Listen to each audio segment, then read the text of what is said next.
Après un copieux repas en bonne compagnie, comme celui qu'on vient de manger, on a pensé qu'un petit quiz serait un bon moyen de nous revigorer. Pour ne pas trop vous en demander, on vous laisse une petite chance. On a choisi un sujet que vous connaissez bien et j'ai nommé la mouche du bleuet. Pour animer ce jeu questionnaire hautement compétitif, nous pouvons compter sur les services d'Anne Schmidt, professionnelle de recherche, et Charles Bouchard, responsable du volet recherche. Tous deux travaillent au Club Conseil Bleuet. Alors, sans plus tarder, accueillons-les chaleureusement, Charles et Anne.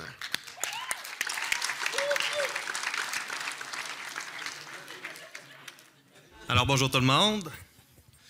On avait pensé faire ça un petit peu léger, puis vous faire un petit quiz interactif avec vous.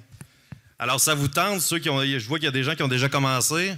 Vous pouvez vous connecter en utilisant l'appareil photo de votre cellulaire et en scannant le code QR qu'il y a là pour participer au petit quiz. Vous n'êtes pas obligé d'écrire votre nom, c'est simplement de vous inscrire. En fait, c'est pas un vrai concours compétitif, malgré la pression que Pierre-Olivier tente de vous mettre. Mais c'est juste pour le fun, d'après ça, de pouvoir regarder si vous aviez la bonne réponse. On va vous laisser peut-être un petit 2 minutes. Si vous avez de la misère à scanner le code, on a des codes imprimés qu'on peut... on a ici là, les hôtesses en avant, là, qui sont de toute beauté, là, qui peuvent vous fournir un petit code papier. Ah, ça marche. Alors, on voit que la réponse la plus populaire était juin. Bien, félicitations. La mouche, c'est bel et bien ça. Là, je suppose que vous ne m'entendrez pas trop. Je vais m'éloigner un peu comme ça. Alors, effectivement, la mouche du bleuet va émerger des champs en végétation dans le mois de juin, autour de la Saint-Jean. Dans le fond, ensuite, elle va se déplacer pour s'alimenter et s'accoupler. Là, elle se déplace sur de courtes distances. Fait que souvent, elle va aller dans le champ le plus près en production. Ensuite, c'est ça, après une semaine ou deux, là, atteindre la maturité sexuelle et la ponte. Ensuite, elle va pondre un œuf. La larve va se développer dans le fruit. Évidemment, la larve va s'alimenter du fruit, ce qui va causer très, très souvent là, la chute du fruit de façon prématurée au sol. Et une fois au sol, la larve va s'enfoncer dans le sol d'environ 4 ou 5 cm. Elle va se transformer en pupe, si vous voulez, comme un cocon pour l'hiver. Elle va passer l'hiver là. Au printemps suivant, elle va ressortir sous forme d'adulte et dans un champ qui est maintenant en végétation, si vous m'avez suivi, et avoir ensuite ça déplacé vers le champ en production. Puis c'est vraiment ça le cycle là, de vie de l'insecte. Alors, félicitations, la grande majorité d'entre vous. On passe à la deuxième question. Laquelle de ces 4 images représente une mouche du bleuet? Donc, faites attention, on défile pour voir vraiment les 4 images. Hey, bravo! Ça a bien été. Fait que dans le fond, ici, la bonne réponse était l'image 3. Qu'est-ce qui est important, c'est de faire la bonne différenciation entre la mouche du bleuet et la tripette des cerises. Les deux individus sont vraiment similaires, tant au niveau de leur taille que du patron aussi là, noir qu'ils ont sur leurs ailes. La principale différence qu'on va observer quand on fait notre dépistage au champ, ça va être le point qu'on peut voir là, sur les ailes de la tripette, mais que la mouche n'a pas. Il y a d'autres aussi Il y a d'autres éléments là, qui peuvent nous aider à faire une différence, mais sont surtout visibles au microscope ou en laboratoire. Fait que quand on est au champ et qu'on fait notre dépistage, c'est vraiment sur le point qu'on essaie de se concentrer. Sachez, par exemple, que si vous trouvez de la tripette dans vos bleuetières, ce n'est pas problématique, elle ne cause aucun dommage aux bleuetiers. Donc, c'est vraiment la mouche du bleuet qu'il faut faire attention. C'est quand même important de la noter dans vos registres, comme ça, vous n'êtes pas surpris puis vous êtes aux aguets quand vous voyez une tripette, comme ça peut vous aider à prendre le temps pour l'identification. Alors, à quel endroit les femelles pondent-elles leurs œufs? Une petite facile. Dans le fruit, bravo, grande majorité des gens. Effectivement, la femelle de la mouche, elle va pondre à l'intérieur du fruit. Elle va pondre environ entre 25 et 100 œufs. Sachez qu'elle en pond seulement un par fruit.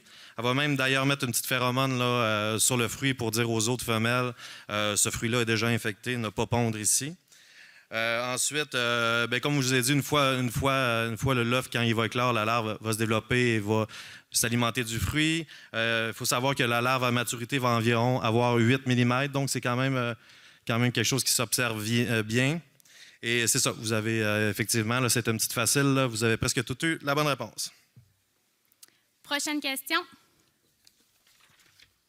Vrai ou faux? Les pièges de dépistage doivent être installés au centre du champ. Donc, c'est faux. La majorité, vous avez eu la bonne réponse. Donc, tout d'abord, on le sait, là, c'est recommandé de positionner les pièges environ 8 à 10 mètres au pourtour des champs parce que la mouche, elle, qu'est-ce qu'elle veut? C'est vraiment de rester à l'abri. Fait que souvent, elle va se trouver dans les haies brise-vent, des choses comme ça. On sait aussi, on l'a dit tantôt, elle se déplace peu en volant. Fait que si elle est introduite sur votre entreprise, il y a des bonnes chances que ce soit par le biais des activités humaines, comme par exemple par la machinerie qui entre sur votre entreprise. Donc, qu'est-ce qu'on veut? C'est mettre des pièges où il y a beaucoup de circulation. À l'entrée de vos champs, à la sortie, ou si vous mettez vos ruches pour la pollinisation. C'est tous des endroits stratégiques. Donc, voilà, on voit aussi ici là, la manière de mettre les pièges. Donc, qu'est-ce qu'on veut? C'est être 15 à 30 cm au-dessus de nos pieds de bleuets. On ne met pas ça au sol, puis on va les mettre avec un angle de 45 degrés. Donc, voilà. Prochaine question. Alors, vrai ou faux? Lorsqu'un traitement contre la mouche est recommandé, il est obligatoire de traiter l'ensemble de la bleuetière. OK. Alors, évidemment, évidemment. La bonne réponse, c'est faux.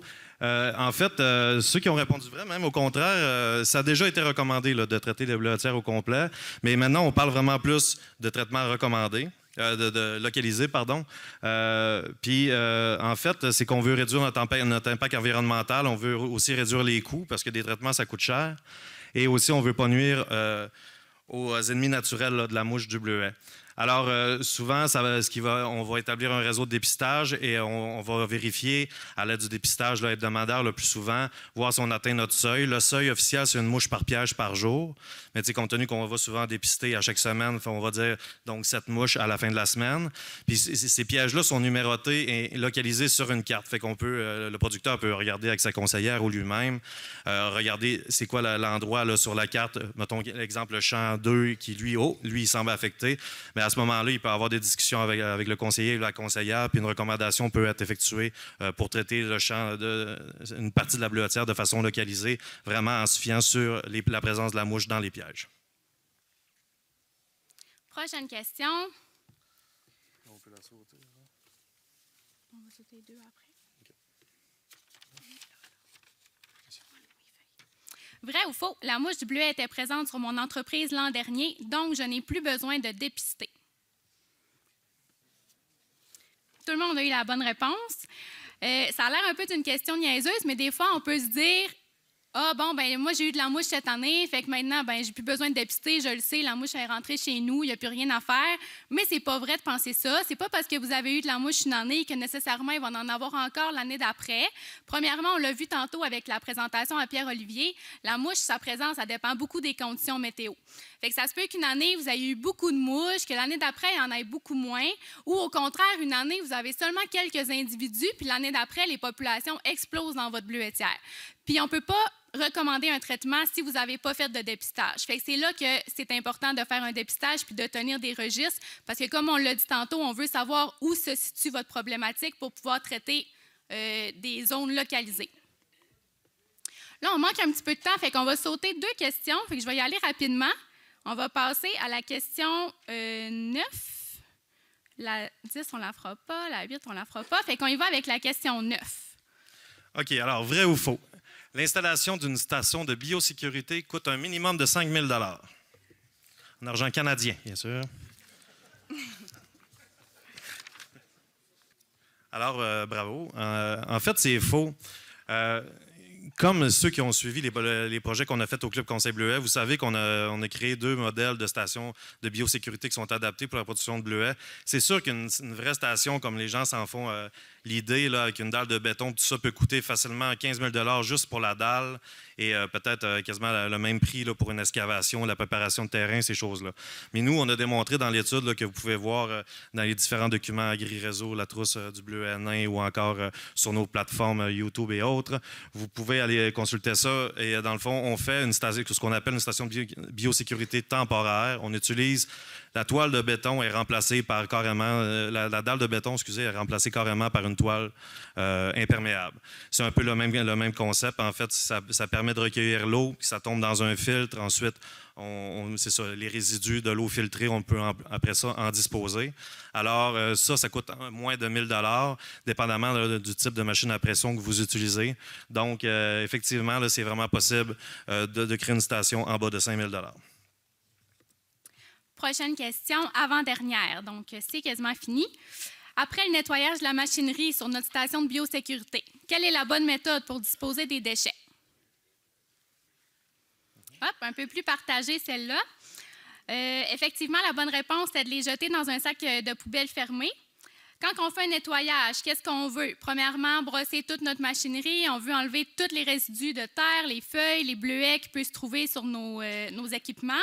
Après ça, on va rincer la machine à l'eau. On va gratter les détritus, puis on va tout mettre ça dans un sac de poubelle fermé. Qu'est-ce qui est important, c'est de ne pas les composter, de ne pas les enterrer parce qu'on veut limiter la propagation de la mouche. Puis ça, bien, si on les composte et tout ça, bien, c'est pas ça qu'on va faire. Puis on ne veut pas non plus les brûler dans un souci de préserver l'environnement. Donc, la bonne chose à faire, c'est vraiment, on les jette dans un sac à poubelle, on le ferme hermétiquement, puis on envoie ça là, dans nos poubelles. Dernière question. Vrai ou faux, il existe une formation pour me permettre de faire l'autodépistage de mon entreprise? Une question difficile, celle-là. Seulement les plus allumés d'entre vous. OK, bien, je pense qu'on peut, en attendant le décompte, là. Ceux qui ne le savent pas, bien, il y en a une, effectivement. En fait, toute la présentation d'aujourd'hui, c'était un peu pour vous introduire ça. On pense que c'est super important. Au Club Conseil Bleuet, on travaille là-dessus, d'accompagner les producteurs, les aider à faire l'autodiagnostic de leur bleuetière face à la mouche du bleuet. Il y a une formation qui a été débutée l'année passée. On a déjà fait un groupe d'environ une quarantaine d'entreprises. Ça continue en 2025. Alors, pour ceux qui ça intéresse, vous pouvez en parler avec votre conseillère, suivre nos plateformes. La formation théorique va avoir lieu fin avril et on va faire aussi des ateliers pratiques. Les ateliers pratiques sont très populaires. On va vraiment chercher des pièges collants au champ avec la mouche. On ramène ça en petit comité, très souvent avec une conseillère, et on s'amuse là, à identifier la tripette versus la mouche. Et on pense vraiment que c'est un outil essentiel pour les producteurs, pour les aider, non seulement à faire le dépistage, mais aussi peut-être à réduire les coûts là, d'une telle démarche. Alors, on vous invite à nous suivre prochainement sur nos différentes plateformes là, pour vos inscriptions, ceux qui s'intéressent à la formation en 2025. Bien, merci. Merci ça tout le monde. Super bon.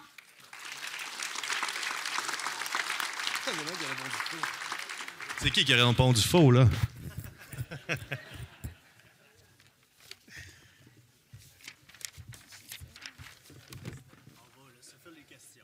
Oui, c'est ça.